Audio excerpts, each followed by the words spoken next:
حسن التعلیل کے بعد محسنات معنویہ میں سب سے آخری جو قسم ہے وہ ہمارے پاس ہے اسلوب الحکیم۔ اسلوب الحکیم کا مطلب یہ ہوتا ہے کہ کوئی سوال کرے تو سائل کوئی سوال کرتا ہے، مخاطب اس سوال سے آگے بڑھ کے اس کو جواب دیتا ہے، مطلب کہ یار یہ جو آپ سوال کر رہے ہو یہ مناسب نہیں ہے، یہ اس مقصد کے آپ کی یا آپ کے شایان شان نہیں ہے، بلکہ آپ کو یہ سوال کرنا چاہیے تھا تو میں آپ کو یہ جواب دیتا ہوں۔ یعنی اگر اس کی ہم تعریف دیکھیں تو ہے اسلوب الحکیم تلقى المخاطب بغیر ما یترقبہ، کہ سائل اس چیز کا انتظار نہیں کر رہا ہوتا جس کا مخاطب کو جواب مل جاتا ہے۔ یعنی جو مخاطب ہے وہ کسی اور چیز کا انتظار کر رہا ہوتا ہے اور اس کو مل کوئی اور چیز جاتی ہے، جواب اس کو کوئی اور مل جاتا ہے۔ اما بترک سؤالہ والاجابۃ عن سؤال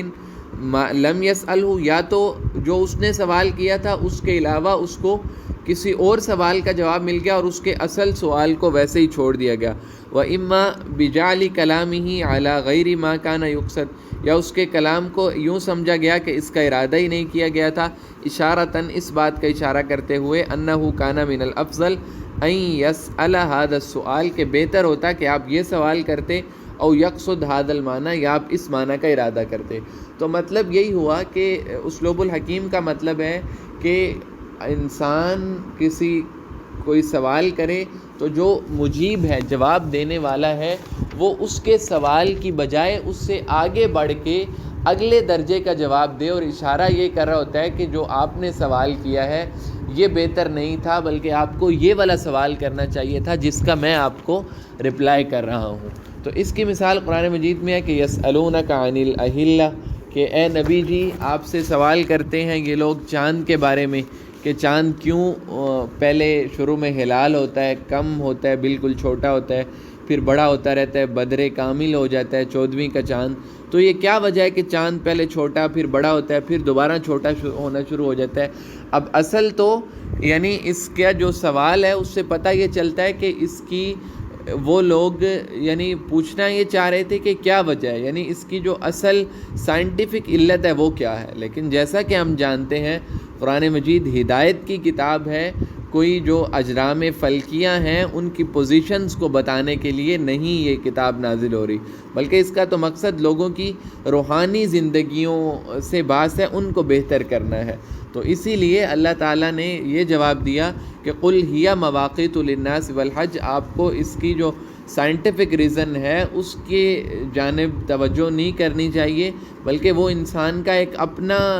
وہ علم عقل کے ذریعے انسان کو خود اس کا پتہ لگوانا چاہیے، بلکہ ہم آپ کو اس کا مقصد بتائیں گے۔ وہ مقصد یہ ہے کہ ہی مواقیت للناس والحج، یعنی یہ لوگوں کے لیے وقت کے معلوم کرنے کے لیے چاند گھٹتا اور بڑھتا رہتا ہے، اسی طرح حج کا وقت معلوم کرنے کے لیے خاص طور پہ۔ تو یہ اس کی جو ہے اسلوب الحکیم کا مطلب ہے کہ اس کے مقصد کو بیان کر دیا گیا، اس کا جو اصل سوال تھا اس سے آگے بڑھ کے۔ اسی طرح تمرین میں ایک مثال ہے کہ ایک بوڑھے شخص سے پوچھا گیا کہ کم سنک، عام کی عمر کیا ہے؟ تو اس نے کہا انی انعم بالعافیہ والحمدللہ، کہ میں تو بالکل خیر و عافیت سے ہوں۔ مطلب یہ ہے کہ آپ کو یہ پرسنل کویسچن ہے، یہ نہیں کرنا چاہیے تھا، لیکن یہ ہے کہ میں بالکل ٹھیک ہوں، اللہ کا شکر ہے۔ اسی طرح کسی تاجر سے پوچھا گیا کم روبیۃ رأس مالک، کہ آپ کا جو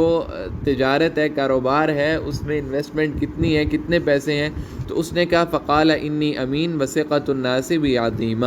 اس نے کہا کہ بھئی میں امین ہوں اور لوگ مجھ پہ بڑا اعتماد کرتے ہیں۔ مطلب یہ ہے کہ آپ نے اگر مجھ سے کوئی چیز خرید و فروخت کرنی ہے یا آپ نے انویسٹ کرنے ہیں میرے کاروبار میں پیسے، تو میں امانت دار ہوں، لوگ مجھ پہ اعتماد کرتے ہیں۔ باقی یہ پرسنل سوال ہے کہ میں کتنے پیسوں سے کاروبار کر رہا ہوں، میں اس کا آپ کو جواب نہیں دوں گا۔ تو اس کو کہتے ہیں اسلوب الحکیم، یعنی کہ اس کی بات کو بالکل رد بھی نہ کرنا کہ مطلب آپ نے غلط سوال کر دیا ہے، آپ کو یہ نہیں کرنا چاہیے تھا، یوں نہیں کہہ رہے، بلکہ عملاً اس کے